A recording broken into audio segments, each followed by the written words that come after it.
Once upon a time, in a kingdom not so different from our own world, there lived a kind and gentle girl named Cinderella. But her life? Well, it wasn't exactly a fairy tale. You see, Cinderella's mother had passed away when she was young, and her father remarried, hoping to give her a complete family. Her stepmother seemed nice at first, and she came with 2 daughters of her own. But when Cinderella's father died, everything changed.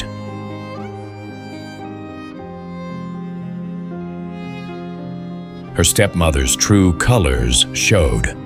Suddenly, Cinderella wasn't treated like family anymore. She was treated like a servant. Cinderella, scrub the floors. Cinderella, wash the dishes. Cinderella, fix my daughter's hair. Her stepsisters, Anastasia and Drizella, weren't much better.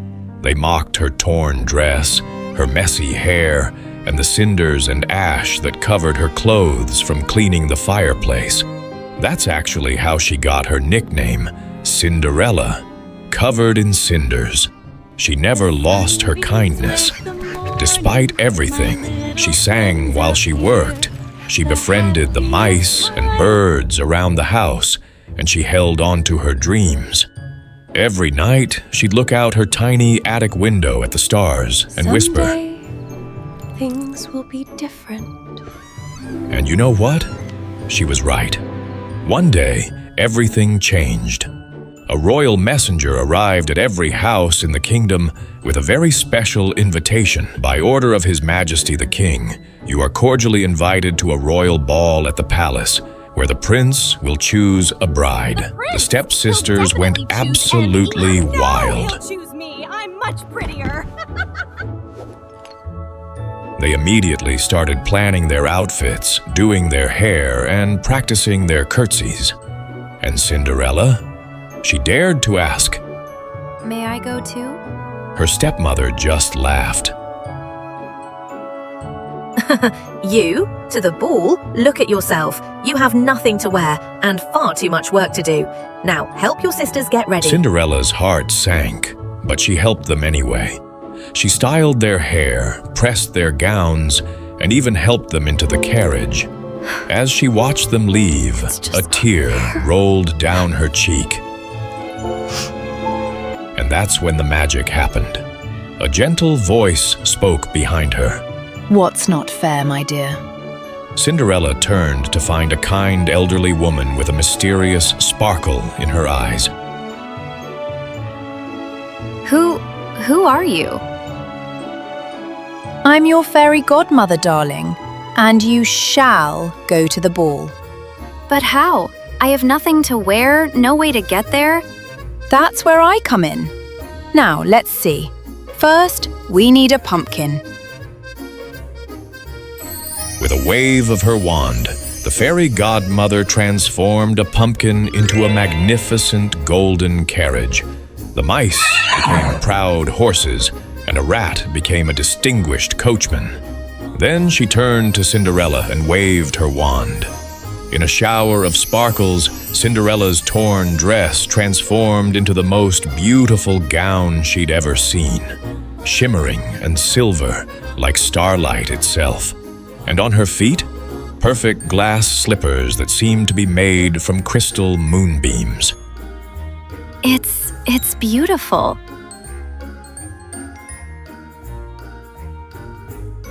Now remember, my dear, this spell ends at midnight. When the clock strikes 12, everything returns to normal, so you must leave before then. Cinderella promised she would remember, and off she went to the ball, her heart racing with excitement. When Cinderella arrived at the palace, everyone stopped and stared. Who was this mysterious girl in the shimmering gown? Even her stepsisters didn't recognize her. The prince, who had been bored all evening, was absolutely mesmerized. He walked straight up to her and asked, "May I have this dance?" And they danced and danced and danced. They talked about everything, their dreams, their favorite things, what made them laugh. The prince had never met anyone so genuine, so kind, so real. For the first time in his life, he wasn't talking to someone who just wanted to marry a prince. He was talking to someone who cared about him as a person.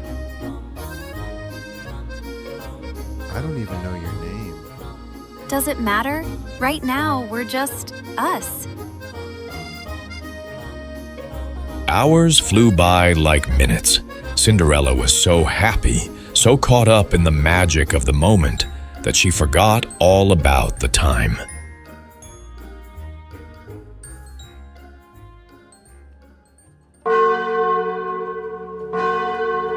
The clock began to strike midnight. Oh no, I have to go.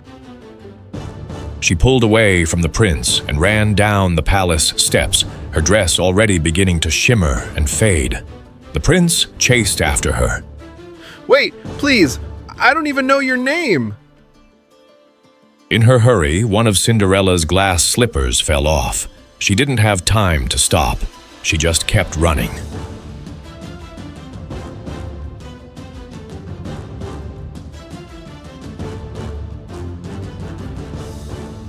By the time she reached home, she was back in her old dress, but she was smiling. She'd had one perfect, magical night. The prince stood at the top of the stairs, holding the single glass slipper, and made a declaration. I will find her. I will search the entire kingdom, and I will find the girl who fits this slipper. And search he did. The prince and his guards went to every house in the kingdom, having every young woman try on the glass slipper.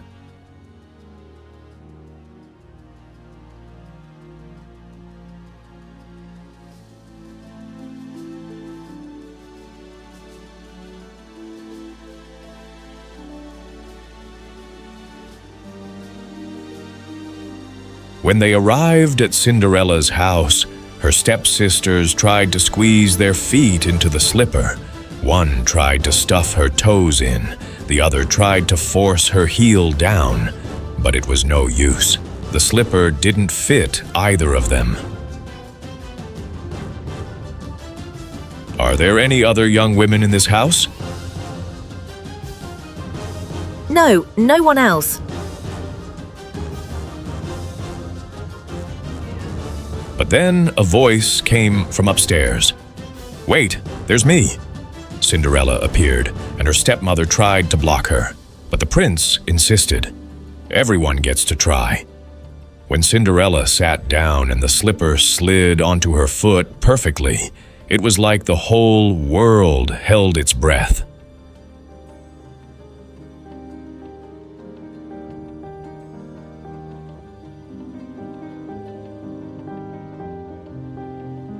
Then Cinderella smiled and pulled out the other slipper from her pocket. The stepmother and stepsisters were shocked. The prince? He was overjoyed. It's you! I found you! And I found you too. They married soon after, and Cinderella moved into the palace. But here's the beautiful part. She didn't forget where she came from. She used her new position to help others who were struggling, who were overlooked, who needed a little bit of magic in their lives. And as for her step-family, Cinderella forgave them, because that's who she was, someone who chose kindness even when the world wasn't kind to her. And they all lived happily ever after. But wait. What can we learn from Cinderella's story? First, kindness matters. Even when life is hard, even when people are cruel, choosing kindness can change everything. Second, never give up on your dreams. Cinderella could have become bitter and angry, but she kept hoping, kept believing. And finally, real magic isn't just about fairy godmothers and glass slippers. Real magic is believing in yourself, treating others with respect, and having the courage to take a chance when opportunity knocks. So, whatever you're going through right now, remember Cinderella. Your moment will come. Just keep being kind, keep dreaming, and keep being you. Thanks for watching. If you enjoyed this story, hit that like button, subscribe, and let me know in the comments what fairy tale you want to hear next. Until next time, remember, you've got magic inside you too.